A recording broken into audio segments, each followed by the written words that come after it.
The inflatable flamingo, Barry, had always been Karen's pride and joy, not in a sentimental way, of course. Sentimental was for people who collected porcelain dolls or wrote bad poetry. For Karen, Barry represented order, a splash of vibrant defiance against the monotonous green of the community's meticulously manicured lawns. He was strategically positioned in the middle of the HOA's artificial lake, a clear marker that this small body of water, despite its communal status, was under her watchful eye. So, when young Timmy Henderson, all of 6 years old and sticky with what looked suspiciously like grape juice, attempted to drag Barry towards the shallower end near his own property, a primal scream ripped through Karen's usually composed demeanor. "Stop, thief, you miniature vandal." Timmy froze, his wide innocent eyes blinking back at the approaching storm that was Karen. He hadn't understood. The big pink bird looked lonely in the middle of the lake, and he just wanted to give it a friend, his rubber ducky, Reginald. Karen reached the water's edge, her sensible sandals sinking slightly into the damp grass. "That," she enunciated slowly, each word dripping with the gravitas she usually reserved for pointing out unweeded flower beds, "is communal property, and you, young man, are attempting to abscond with it."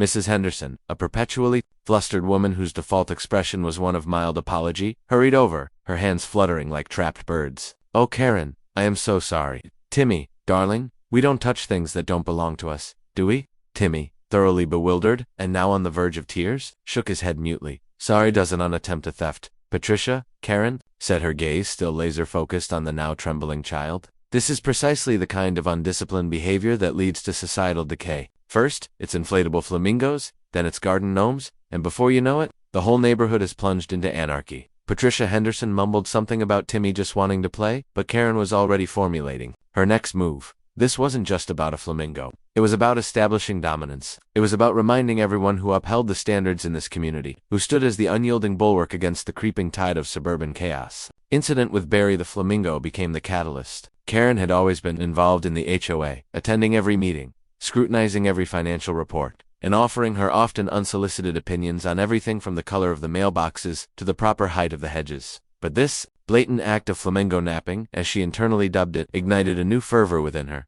The very next HOA meeting was a tense affair. Karen, armed with photographic evidence of Timmy's transgression, a slightly blurry photo taken with her phone, presented her case with the zeal of a seasoned prosecutor. "Mr. President," she began, her voice resonating with righteous indignation, "I bring to your attention a grave breach of our community bylaws, specifically Section 3, subsection B, paragraph 7, which clearly states that communal recreational items are for the enjoyment of all residents and are not to be removed from their designated areas without prior authorization from the HOA board." Mr. Thompson, the HOA president, a mild-mannered accountant who often looked like he'd rather be anywhere else, shuffled his papers nervously. "Karen, with all due respect, isn't this a bit much?" "He's just a child." "Precisely," Karen countered, her voice rising. "And if we don't nip this kind of behavior in the bud, what message are we sending? That it's okay to disregard the rules? That personal whim trumps communal responsibility. I tell you, Mr. President, this is a slippery slope that leads directly to unkempt lawns, overflowing trash cans, and, dare I say it, mismatched Christmas lights." A murmur rippled through the small gathering of homeowners. Most just wanted to get through the meeting and back to their evening routines, but Karen's dramatic pronouncements always had a way of holding their attention, even if it was against their will. "So, what do you propose, Karen?" Mrs. Gable, a sweet elderly woman who mostly just complained about the noise the teenagers made, asked timidly. "I propose," Karen declared, her eyes gleaming with a sense of purpose, "that we implement a stricter policy regarding the use of communal amenities, with clear consequences for violations. Perhaps a 3-strike system. First offense, a written warning. Second offense, temporary suspension of amenity privileges. Third offense, well, we'll cross that bridge when we come to it." Mr. Thompson sighed. He knew arguing with Karen was like trying to reason with a particularly stubborn oak tree. "All right, Karen, let's discuss this further. But perhaps we can focus on educating the children about the rules, rather than immediately resorting to suspensions." "Education is important, Mr. President, but so is accountability," Karen retorted, her gaze sweeping across the room, daring anyone to disagree. "And frankly, some parents in this community could use a bit of educating themselves." She subtly directed this last remark towards Patricia Henderson, who winced visibly. Over the next few weeks, Karen became the self-appointed guardian of the lake and its lone inflatable resident. She patrolled the perimeter during her morning walks, her eyes scanning for any signs of unauthorized flamingo interaction.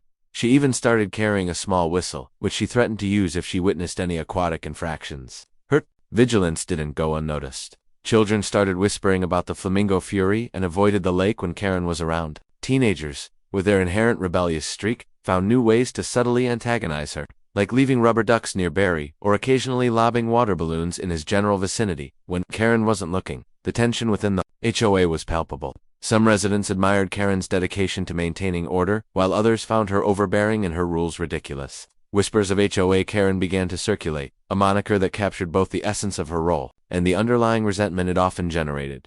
But Karen remained undeterred. She believed she was doing what was necessary to protect the community's assets and uphold its standards. She saw herself as a sentinel against the encroaching chaos of individual whims and a champion of collective responsibility. Then came the incident with the ducks. A family of wild ducks had taken up residence on the lake, much to the delight of some residents, particularly the younger ones. Karen, however, viewed them as a nuisance. They were messy, they attracted insects, and they certainly hadn't filled out the proper migratory paperwork with the HOA, Mr. President, she announced at the next meeting, her voice tight with disapproval. We have a waterfowl situation. Mr. Thompson groaned inwardly. What about the ducks, Karen? They are unsanctioned, Mr. President. They are fouling our pristine waters with their droppings, and they are creating an unhygienic environment. We need to take action. Several residents protested. But they're so cute, exclaimed Mrs. Gable. The children love watching them.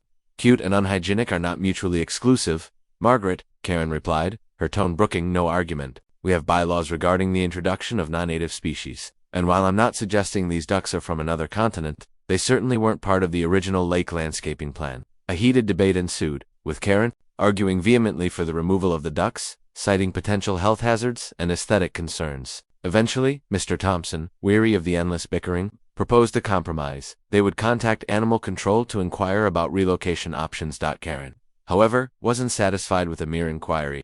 She took it upon herself to research humane duck removal methods online. This led her down a rabbit hole of questionable websites and DIY solutions, culminating in her ordering a large, suspiciously cage-like contraption from an online retailer that promised guaranteed waterfowl capture. The arrival of the duck trap caused quite a stir in the community. It was large, made of wire mesh, and looked vaguely menacing. When Karen was seen attempting to position it near the edge of the lake with a trail of breadcrumbs leading inside, a collective unease settled over the neighborhood. Patricia Henderson, emboldened by the general disapproval of Karen's duck-related activities, finally confronted her. Karen, what on earth are you doing? You can't just trap the ducks. I am ensuring the health and safety of our community, Patricia, Karen replied, her voice cool. These birds are a nuisance, and the HOA is dragging its feet. Sometimes one has to take matters into one's own hands. But they're just ducks, Patricia exclaimed, throwing her hands up in exasperation. They're not hurting anyone. That's what they said about the flamingo incident, Karen muttered darkly, before continuing her efforts to secure the trap. The next morning, the trap was empty, but the ducks were nowhere to be seen. Karen was furious. Had someone sabotaged her efforts? The ducks somehow outsmarted her elaborate plan. Or, more worryingly, had someone else taken matters into their own hands? Rumors began to fly. Some whispered that a rogue animal lover had relocated the ducks in the dead of night. Others suspected that teenagers, always eager to stir up trouble. Karen, however, had her own suspicions, and they centered squarely on the flustered Mrs. Henderson, who had been seen purchasing an unusually large bag of birdseed the day before. This duck debacle proved to be a turning point. Karen's actions, while rooted in the independent auditor, a portly man named Gerald, with a perpetually worried expression, adjusted his spectacles and cleared his throat. The community meeting room, usually buzzing with the mundane complaints of suburban life, was silent with anticipation. Every eye was on him, but most were on Karen, who sat ramrod straight in her chair, a dossier of incriminating papers neatly stacked in front of her. She looked less like a concerned homeowner, and more like a CEO about to announce a hostile takeover. The preliminary findings are concerning, Gerald began, his voice barely a whisper. The deficit in the reserve fund is significantly greater than we initially estimated. A low murmur rippled through the room. Mr. Thompson, Gerald continued, his gaze flicking nervously towards the former president, who was now hunched in his chair, looking several shades paler than usual, seems to have been a bit creative. With the accounting, creative, Karen interjected, her voice sharp and clear, cutting through the tension. A 5-figure sum for miscellaneous landscaping enhancements is not creative, Mr. Gerald. It's theft. Pure and simple. Patricia Henderson, sitting a few rows back, shot a glare at Karen. The two had been engaged in a subtle war of attrition since the duck incident, and Patricia seemed to resent Karen's righteous crusade almost as much as she resented her audacity. Gerald winced. Let's not use such a strong word prematurely. Let's say there were undocumented expenditures, and the reserve fund, which should have a healthy balance of just over $85,000, currently contains $112.42. The silence that followed was deafening. It was a silence filled with the dawning horror of a community that had just discovered their savings account was empty. All the planned improvements, the new park benches, the resurfacing of the tennis courts, they were all a phantom. The money was gone. Mr. Thompson's creativity had been nothing short of a complete gutting of their collective future. The room erupted. Shouts of anger and betrayal filled the air. Residents turned on Mr. Thompson, who was now a small, trembling man in a sea of fury. Karen, however, did not participate in the mob. She sat perfectly still, her face a mask of grim satisfaction. She had been right all along. This wasn't just about a flamingo or a duck. It was about the fundamental erosion of trust and order. As the chaos swelled, Karen rose from her seat. "Silence," she commanded, her voice ringing out with such authority that everyone, even the most vocal of the angry residents, quieted down. "Yelling at the man won't put our money back in the bank.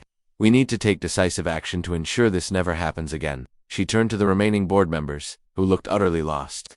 "I move that we immediately freeze all discretionary spending by the HOA, no new contracts, no non-essential maintenance, no expenditures that are not absolutely critical for the safety and security of the community. This freeze will remain in effect until the audit is complete and we have a clear path forward to replenish our reserves." A few voices of dissent rose. "But what about the landscaping?" someone asked. "The grass is starting to look patchy." "What about the pool?" another called out. "It's getting hot out." "The pool is a discretionary amenity, Mrs. Gable," Karen said, not unkindly, but with a firmness that left no room for debate. "The grass will grow back. Our financial health will not." She looked at the board members, her eyes unblinking. All in favor. Stunned by the brazenness of her motion and the sheer force of her personality, the bewildered board members unanimously raised their hands.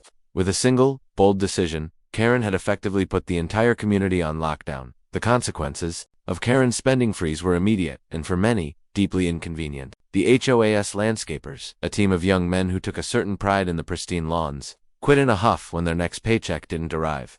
Within a week, the community's signature uniformity began to fade. The once immaculate grass grew shaggy, a subtle act of rebellion against Karen's new regime. Weeds, once a distant threat, began to pop up in the medians and around the mailboxes, like small green flags of anarchy. The carefully trimmed hedges started to sprout unruly limbs, looking less like a suburban idol and more like a hedge maze from a particularly creepy horror movie. The most visceral consequence, however, was the pool. Just 3 days after the freeze was enacted, the pool pump broke down with a groan and a hiss, leaving the water stagnant and a murky, uninviting shade of green. For the children of the community, who had been eagerly awaiting the start of summer, it was a tragedy of epic proportions. Patricia Henderson's son, Timmy, the original flamingo napper, was particularly distraught. He stood at the edge of the chain-link fence, his face pressed against the wire, staring at the algae-choked water. Patricia, watching him from her yard, felt a white-hot anger rise within her. This wasn't about fiscal responsibility anymore. This was about a 6-year-old summer.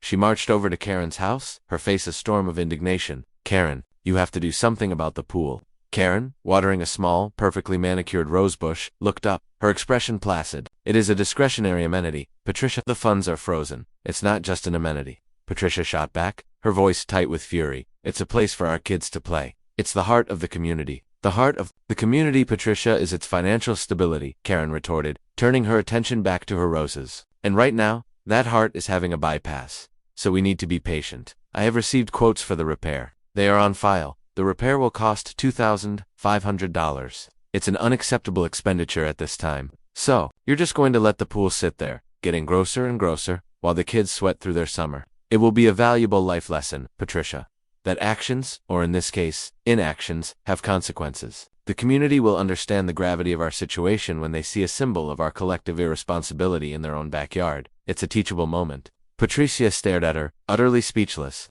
She had always thought Karen was an unbearable busybody, but now, faced with this cold, unyielding logic, she saw her as something far worse, a tyrant. The neighborhood began to turn on Karen. At first it was subtle. People would turn away when she passed on her daily walks. Children, once wary of the flamingo fury, now openly scowled at her. The teenagers, however, were more direct. They would occasionally toss a single, deflated water balloon onto her immaculate lawn, a silent protest against the empty pool. The situation came to a head at a spontaneous gathering in front of the community clubhouse. A dozen or so residents, led by a newly galvanized Patricia Henderson, were airing their grievances.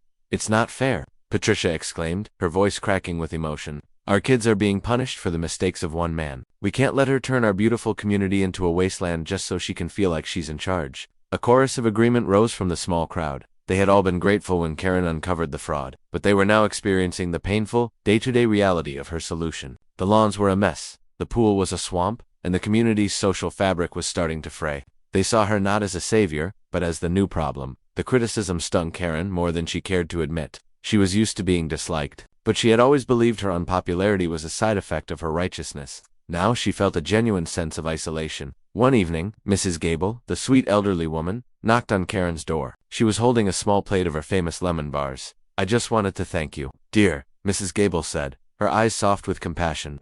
"You were the only one brave enough to stand up to Mr. Thompson. The rest of us were too afraid." Karen, taken aback by the unexpected kindness, felt a crack in her carefully constructed exterior. She invited Mrs. Gable in, offering her a cup of chamomile tea. As they sat in her pristine living room, a place where no crumbs were ever allowed to land, Karen found herself opening up, a thing she almost never did. "They think I'm doing this because I enjoy it," Karen said, her voice low and filled with a rare vulnerability. "They think I like seeing the lawns get messy and the pool turn green. They think I'm a monster." Mrs. Gable reached over and gently patted her hand.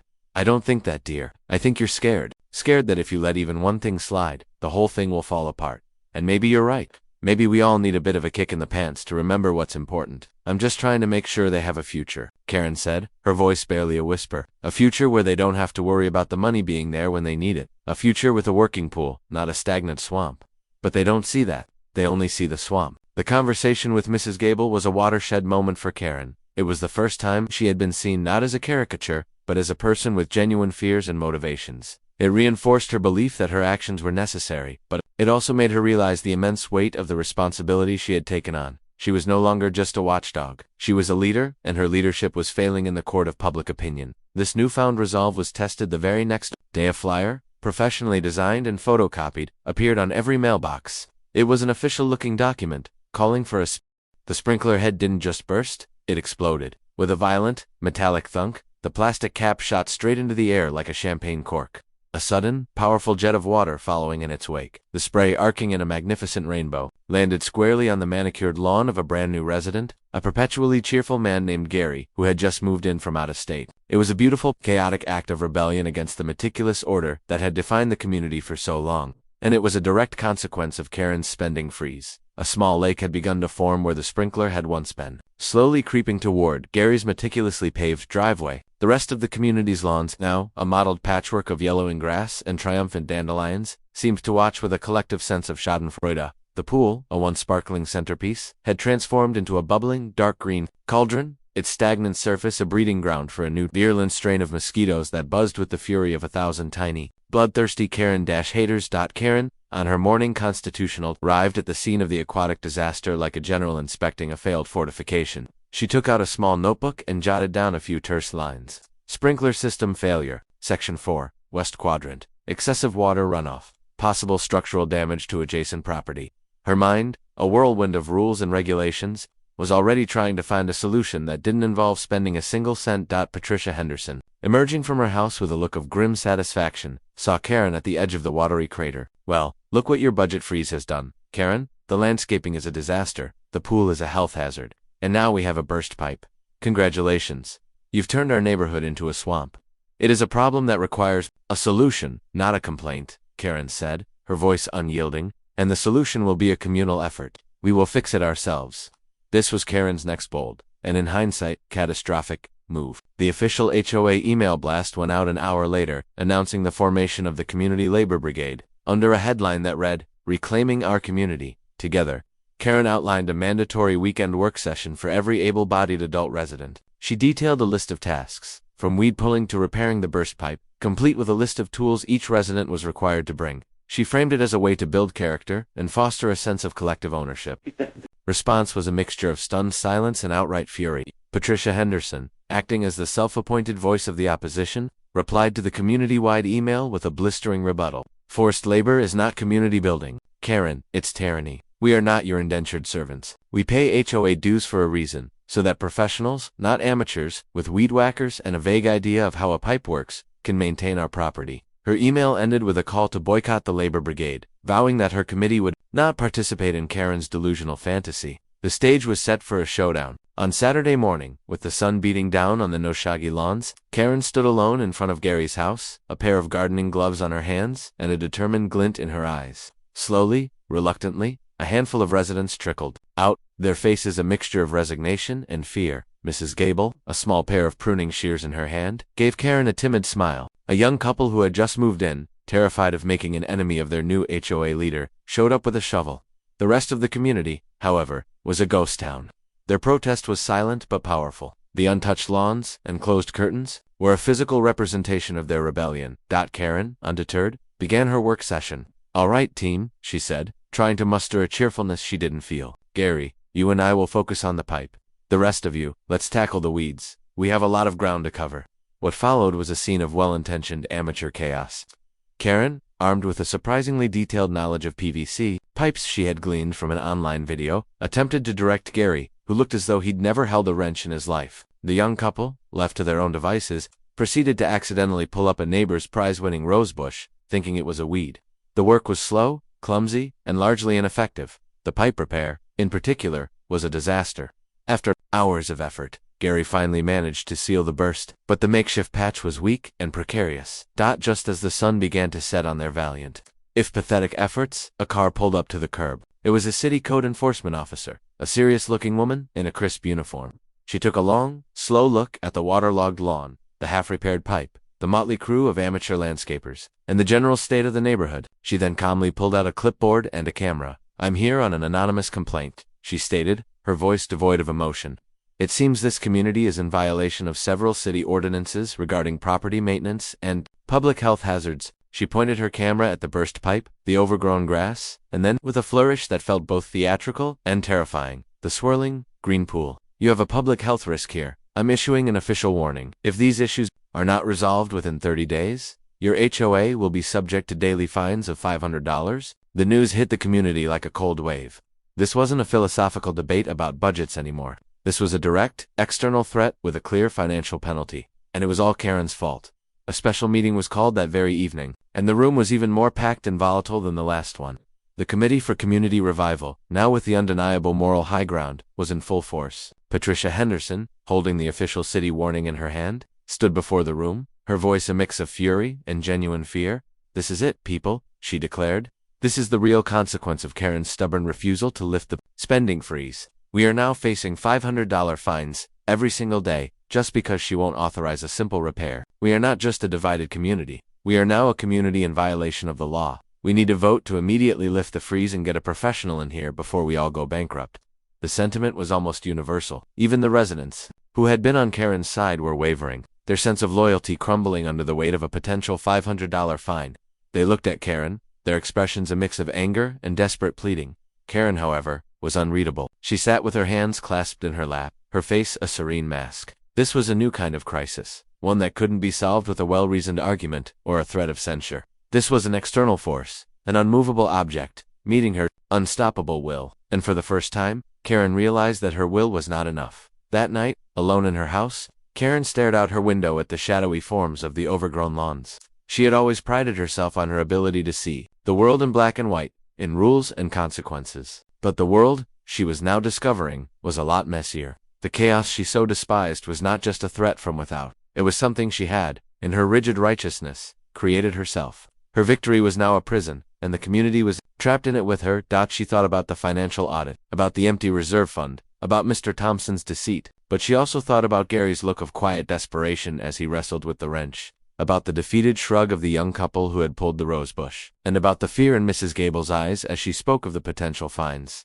Karen made a decision. It was a decision that went against every fiber of her being, every rule she had ever held dear. She picked up her phone and began a search, not for a bylaw or a financial report, but for a professional plumber and a landscaper who were willing to work for a discreet, cash-only payment. She explained the situation in cold, detached terms, her voice giving nothing away. The money, she told them, would come from her personal bank account. This was a detail she would not, under any circumstances, allow to be revealed. This was a line she was crossing, an act of subversion against her own rule. She was breaking her own freeze to save her community from herself. The next morning, the community awoke to a series of baffling miracles. The burst pipe had been professionally and securely repaired. The steady stream of water was gone, leaving only a damp patch where the puddle had been. The worst of the weeds and dandelions had been meticulously cleared from the medians and the communal areas. The evidence of amateur labor brigade had been erased. The residents were in a state of confused awe. How had this happened? Who had done the work? And, most importantly, where had the money come from? The Committee for Community Revival, however, was not celebrating. They looked at the perfectly repaired pipe and the newly manicured grass with a deep, consuming suspicion. Patricia Henderson, her eyes narrowed with a predatory gleam, had a new theory. She was certain that Karen, in her desperation to avoid a vote against her, had secretly authorized the spending, a blatant violation of her own freeze. It was a conspiracy. She was sure of it, and it was a weapon she was now determined to use. The city fines were gone, but a new, more dangerous conflict had just begun. The community meeting room was still buzzing, but this time not with anger, but with a palpable sense of bewilderment. The fresh scent of damp earth from the recently manicured lawns was a stark contrast to the stale air of the room. The repaired sprinkler pipe, a gleaming testament to some unseen force, was the only topic of conversation. Relief was evident, but it was overshadowed by a deep, communal curiosity. Who did it? Mrs. Gable asked, her voice a timid echo of the question on everyone's mind, the pipe, and the lawn. It all just happened overnight. Karen, standing at the head of the room, felt a bead of sweat trickle down her back. She had spent the last 24 hours rehearsing her answer, crafting a plausible half-truth that would satisfy the community without revealing her secret. Before she could speak, Patricia Henderson rose from her seat, her face a storm of barely contained suspicion. It didn't just happen. Margaret, things don't magically fix themselves. Someone paid for it. And I, for one, would like to know who authorized the spending. The room went quiet. Patricia's eyes, filled with a zealous conviction, were locked on Karen's. This was the moment. The opening gambit of the next battle. Karen took a deep breath, her face a mask of serene control. As you know, Patricia, the spending freeze remains in effect. No HOA funds were used. The repair and maintenance were graciously provided by a community member who wishes to remain anonymous. It was a perfect, infuriatingly vague answer that was just truthful enough to be unassailable. She was a master of the loophole. Patricia, however, was not buying it. Anonymous in this community, who would spend thousands of dollars to fix a problem we all created and not take credit for it. It doesn't make sense, Karen, unless... She leaned forward, her voice dropping to a conspiratorial whisper. It was you. You secretly authorized the spending, breaking your own rule to avoid the city fines. You've been caught in a lie. The accusation hung in the air, thick. With tension, a few residents shifted uncomfortably in their seats. Karen, however, did not flinch. She met Patricia's gaze with a cold, unwavering stare. That is a serious allegation. Patricia, do you have proof? I will, Patricia shot back, her voice rising with righteous indignation. I have a committee, and we will find out. Who did this? We will expose your hypocrisy. With that, the meeting dissolved into a simmering cauldron of suspicion. Karen had fended off the direct attack, but she knew she had only bought herself a little time. The Committee for Community Revival had a new, more personal, and far more dangerous mission to expose her. The following weeks were a slow burn of suburban paranoia. Patricia Henderson and her committee became a shadow presence in the community. They were seen whispering to neighbors, taking notes on a small notepad, and peering over fences. They asked pointed questions about who saw the repair truck, or if anyone had noticed Karen getting a new lawnmower. They were amateur detectives, but their amateur status made them all the more unpredictable, and to Karen, all the more terrifying. Karen, for her part, began to unravel. Her once meticulous routine started to crack under the pressure. She would check her rearview mirror before leaving her driveway, convinced a committee member was following her. She began to whisper on the phone, even when speaking to her harmless sister about her recipes. Her phone calls with the landscaper and plumber, which she had insisted be kept strictly professional and discreet, were now tinged with a desperate, conspiratorial edge. She had crossed a line, and now she was living in the moral gray area she so despised. The constant fear of exposure was a weight she had never anticipated. This internal turmoil, however, was about to be put on the back burner by a new, far more significant crisis. While on one of her nervous patrols of the community grounds, Karen heard a sound that chilled her to the bone. It was a high-pitched metallic whine, like a sick animal, coming from the pump house near the lake. The main water pump, the very heart of the community's water supply, was in distress. She called a local maintenance man, a grizzled old-timer named Frank, who had worked on the community's infrastructure for years. He came over, listened to the pump for a few minutes, and then shook his head gravely. She's on her last leg. Karen, he said, his voice quiet. Bearings shot, and the motor's burning out. You got maybe a week and a half, if you're lucky, before she seizes up for good. And when that happens, you're not getting a drop of water anywhere in this community. The news hit Karen like a physical blow. This wasn't a burst pipe or a messy lawn. This was a critical infrastructure failure, and a replacement, Frank had warned, would cost upwards of $25,000, an amount she could not under any circumstances, pay out of her own pocket. Karen felt a cold, sharp dread settle in her stomach. She had created this prison of a spending freeze, and now she was trapped in it with a crisis that was too big to solve alone.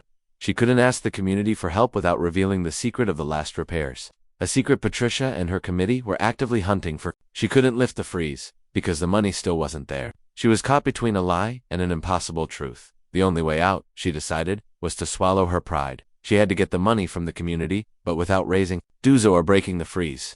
She had to appeal to their goodwill, to their sense of urgency. She had to, God forbid, ask them to come together. She drafted a proposal for a community fundraiser. It would be a bake sale, a car wash, a fun run, all the things she had previously dismissed as frivolous and beneath the dignity of the HOA. She would frame it as a way for the community to pull itself up by its bootstraps and reclaim its destiny, using the same self-righteous bureaucratic language she had used to enact the freeze in the first place. The irony of her plan was not lost on her. She was now asking the very people she had alienated to bail her out of a mess she had created. As she finalized the proposal, a smug-looking Patricia Henderson walked by her window, a file folder clutched in her hand. She was muttering to herself, a triumphant glint in her eyes. Karen's blood ran cold. The timing was too coincidental. Patricia had been on a relentless quest to find a smoking gun, a piece of irrefutable evidence that Karen had broken the spending freeze. She had been digging through old meeting minutes, looking for inconsistencies, and, in a moment of inspired desperation, had even rummaged through the old communal file binder in the clubhouse. And there, tucked between a flyer for the labor brigade and an outdated landscaping quote, she found it. A receipt? It was a copy of a purchase order, dated the day before the mysterious repairs, for a specific and expensive type of pipe fitting, a fitting that was far more advanced and costly than the one the maintenance crew would have used. The purchase order was signed by K. Simmons, Karen's last name. Patricia Henderson held the receipt in her hands, a vindicated, almost ecstatic smile on her face. It was the proof she had been looking for. She didn't know why Karen had filed the purchase order in the binder, a classic over-documentation mistake by Karen, but the evidence was irrefutable. Karen had authorized the purchase of a specific part for the mysterious pipe repair. It was the smoking gun, and Patricia had her finger on the trigger. She was now certain she had the leverage to finally expose Karen's hypocrisy and take back control of the community. The stage was set for a public confrontation. But the irony was that Patricia, in her righteous hunt for the truth, had only uncovered another layer of Karen's desperate lie. The special community meeting was a scene of nervous anticipation. Karen stood at the front of the room, a binder of meticulously organized proposals in her hand. The failing water pump, now a constant source of a low, rhythmic grinding sound that could be heard throughout the neighborhood, had forced the community to confront a reality that transcended petty disputes. The time for games was over. Friends, neighbors, Karen began, her voice steady and clear. Our main water pump is failing. We have, at best, a week before we lose all water to our homes. The replacement will cost $25,000. The budget freeze remains in effect, but we cannot afford to wait. Therefore, I propose a solution. She held up her binder. A community fundraiser. We will hold a bake sale, a car wash, a ban run, if necessary. We will come together to solve this problem, because the only way we will get through this is together. A few murmurs rippled through the room. A community fundraiser, orchestrated by Karen, was an absurd, almost comical idea. It was the antithesis of everything she stood for. Before anyone could voice their skepticism, a figure rose from the back of the room. It was Patricia Henderson, and on her face was not her usual look of righteous indignation, but one of triumphant, predatory glee. In her hand, she held a piece of paper aloft like a captured flag. Before we move on to this absurd proposal, Patricia said, her voice dripping with satisfaction, I think there's something everyone needs to see. She walked to the front of the room, her eyes never leaving Karen's. She slapped the paper down on the table, with a finality that made the whole room go silent. I found this in the community file binder. Karen, a purchase order for an expensive, specialty pipe fitting, dated the day before the mysterious repairs. And look, she pointed a trembling finger at the bottom of the page. K. Simmons. Your signature? Karen. Patricia looked out at the stunned faces of the community. She wants us to have a bake sale, but she secretly authorized spending our frozen funds to cover up her own mistakes. She is a fraud, a hypocrite. The spending freeze was a sham all along. The accusation hit the room like a bomb. A low, angry rumble began to build. Whispers of I knew it and she's no better than Thompson filled the air. Patricia's committee members nodded in smug confirmation, their faces radiating a sense of vindication. Karen, they were convinced, had finally been exposed.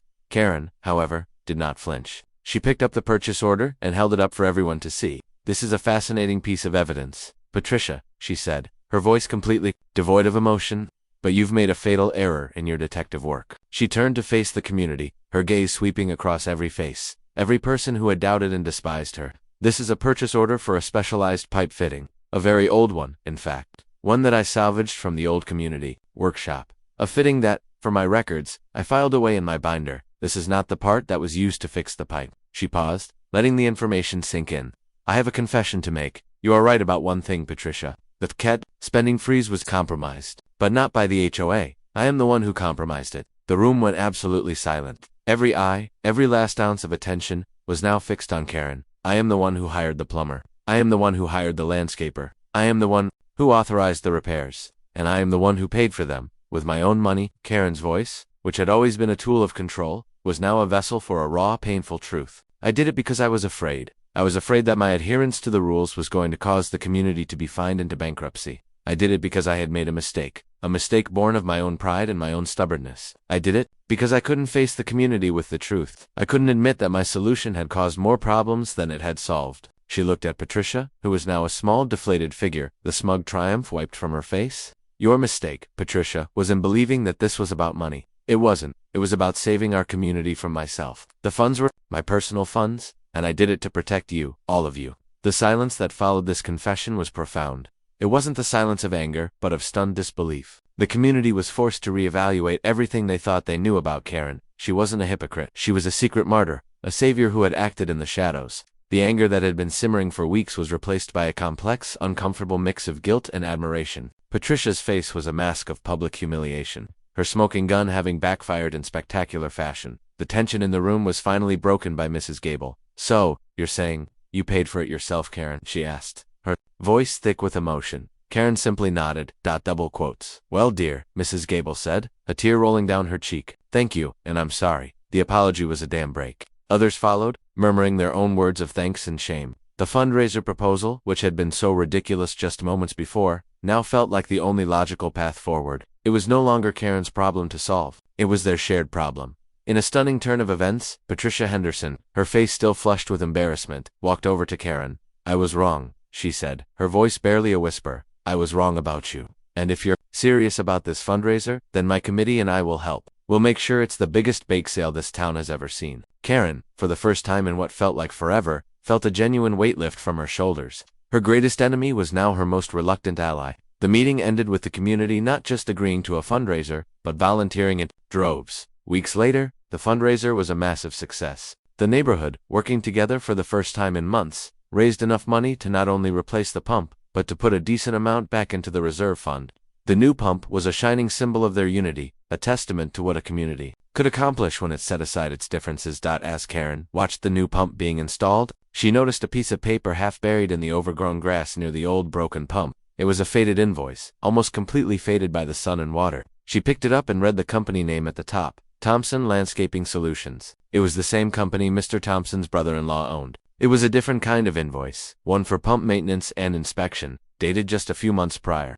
The pump's failure, it seemed, wasn't just a coincidence. It was a clue to a conspiracy far deeper and more insidious than she had ever imagined, a final piece of the puzzle that pointed to an act of sabotage. The story wasn't over. It had only just begun. Karen stared at the faded invoice. The words Thompson Landscaping Solutions, a ghost of an accusation on the weathered paper. The ink was barely visible, but the message was clear. This wasn't a random piece of litter. It was a smoking gun. The pump's failure hadn't been an act of God. It had been an act of malice. Clutching the invoice in her hand, Karen marched directly to Mr. Thompson's house. She didn't bother to knock. She simply walked around to the back patio, where the disgraced former president sat alone, a glass of iced tea in his hand, looking like a man whose burdens had finally been lifted. The peace on his face was a sickening sight. Mr. Thompson, Karen's voice cut through the quiet afternoon air, sharp and unyielding. He looked up, his eyes widening in a mixture of fear and irritation. You have some explaining to do, he stammered. Karen, I've already resigned. The audit is complete. What more do you want from me? She held up the invoice. This is what I want. This invoice for pump maintenance, an inspection from your brother-in-law's company, dated 2 months ago. You didn't just skim money from our landscaping budget, did you? You sabotaged our community's infrastructure. Mr. Thompson's face, already pale, went ashen. He tried to deny it, but his stammering words fell flat under the weight of Karen's unwavering gaze. She laid out the logic, cold and clinical, just as she had with the budget report. You had your brother-in-law do a fake inspection. You knew the pump was failing, so you deliberately neglected to replace a critical part, ensuring it would break. Then, You'd authorize a new expensive pump from a different company, probably another one of your relatives, and skim off the top. You didn't just steal from us. You engineered a crisis to steal more. He finally broke, his shoulders slumping in defeat. It was a sound business plan, he mumbled, a pathetic justification for a monstrous act. He confessed everything. The landscaping enhancements were a lie, a cover for their long-term plan to milk the community dry. The tennis courts, the clubhouse roof, the entire infrastructure was on their list. He and his brother-in-law had been running a slow, methodical scam. Karen listened to it all, her face a mask of grim satisfaction. Her initial triumph was now a cold, hard sense of justice. At the final official community meeting, Karen stood at the podium, not as an angry homeowner, but as a leader. She presented the evidence, the confession, the audit report, and the faded invoice. She laid out the full scope of Mr. Thompson's deception, a conspiracy far more insidious than simple embezzlement. The community listened in stunned silence, their collective anger now focused on a single, clear target. "We will not stand for this," Karen declared, her voice resonating with a newfound authority. "We will be a community of action, not of apathy. We will file a lawsuit against Mr. Thompson and his company, and we will get our money back." She looked over at Patricia Henderson, who was sitting in the front row, a look of respect on her face. "And we will do this together. Patricia and I have already begun the paperwork. The Committee for Community Revival will now be the Committee for Community Accountability." The community, once so divided, rose as one. A chorus of cheers and applause erupting in the room. Karen had not only saved them from financial ruin, but it also united them against a common enemy. In the weeks that followed, the community experienced a quiet, profound healing. The lawsuit was filed, and with Karen's meticulous documentation and Thompson's full confession, a settlement was quickly reached. The recovered funds were used to not only reimburse the community for the new pump, but to create a healthy reserve fund for future projects, including the resurfacing of the tennis courts. Karen's transformation was equally profound. The constant vigilance and paranoia that had defined her were replaced by a newfound sense of purpose. Her morning walks were no longer patrols, they were a chance to talk to her neighbors. Her relationship with Patricia had blossomed into an unlikely friendship, a partnership born of mutual respect and a shared desire for a just community. One sunny afternoon, Karen found herself walking by the lake. Barry the inflatable flamingo, his colors still vibrant, bobbed gently in the center, a silent monument to the chaos that had started it all. She passed the newly resurfaced tennis courts, a symbol of their hard-won unity. A group of teenagers were playing, their laughter a cheerful sound that filled the air. Just then, Patricia walked up to her, holding a cup of iced tea. "Looks good, doesn't it?" she said, gesturing to the courts. "Feels good, too." "It does," Karen replied, a genuine smile on her face. As she watched, a small, almost imperceptible hairline fracture caught her eye, a tiny flaw in the otherwise perfect new surface. A familiar tingle of concern ran up her spine. Patricia's eyes followed Karen's gaze, and she saw the crack, too. She didn't say anything. Instead, she took a sip of her tea and gave Karen a small, knowing nod. It was a silent acknowledgement that the work was never truly done, that the life of a community was a constant cycle of problem and solution. Karen, for the first time, felt a sense of peace with that. She knew that the next crack, the next crisis, would come, but she also knew that she wouldn't have to face it alone. She had a community that was united, and an ally who saw the flaws, not with a mind for vengeance, but with a shared commitment to making things right. The mystery of the community was no longer a puzzle to be solved, but a story to be lived.